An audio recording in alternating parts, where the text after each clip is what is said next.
ගංගාවේ පටන් ගැනීමේ ඉඳන් අවසානය දක්වා ගංගා අපි ප්‍රධාන අවධි තුනකට බෙදෙනවා. ඒ තමයි එක යෞවන අවධිය. මේ අවස්ථාව යෞවන අවධිය කියලා අපි කියනවා. මේක පරිණත අවස්ථාව. පරිණත අවස්ථාව. මේක වෘද්ධ අවස්ථාව. වෘද්ධ අවස්ථාව.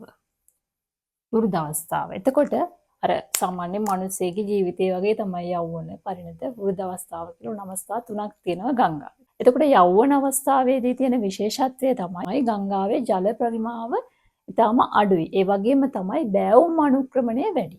ජල පරිමාව අඩුයි, බෑවුම් අනුක්‍රමණය වැඩි. ඒ නිසා ඉතාම වේගයෙන් ගංගාව ගලාගෙන යනවා.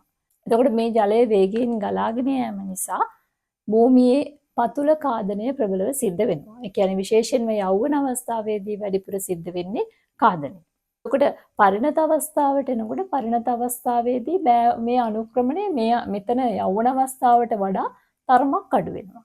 එතකොට මේ අවස්ථාවේදී ජල පරිමාව වැඩි. හේතුව තමයි අතුගංගා රාශියක් මේකට එකතු වෙනවා. එකතු වෙන නිසා ජල පරිමාව වැඩි වෙද්දී අර පතුල කාදනය වෙන එක අඩු වෙලා තරමක් ආංශික කාදනයක්. ඒ කියන්නේ ගංගාවේ ඉවුරු කාදනයක් වැඩිපුර සිද්ධ වෙනවා. එතකොට ඒ වගේම තමයි මේකේ පරිවහණයට අවශ්‍ය ශක්තිය ලබා දෙනවා මේ අවස්ථාව වෙනකොට. ඊපස්සේ වෘද්ධ අවස්ථාවට එනකොට වෘද්ධ අවස්ථාවේදී මේ වලට පේනවා බෑවුම් අනුක්‍රමණය ඉතාමත් අඩු වෙද්දී කාදනයට වඩා බලන්නේ අර ගෙනාපු අවසාදිත ටික කොහේ හරි තැම්පත් කරන්න.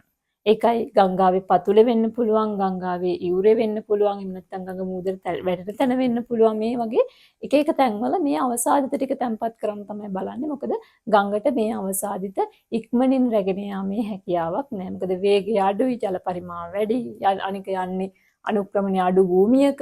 ඒ නිසා තමයි අවසාදිත රැගෙන යන්න අපහසු. ඒ නිසා තමයි නිදි සාධනය කරන්නේ.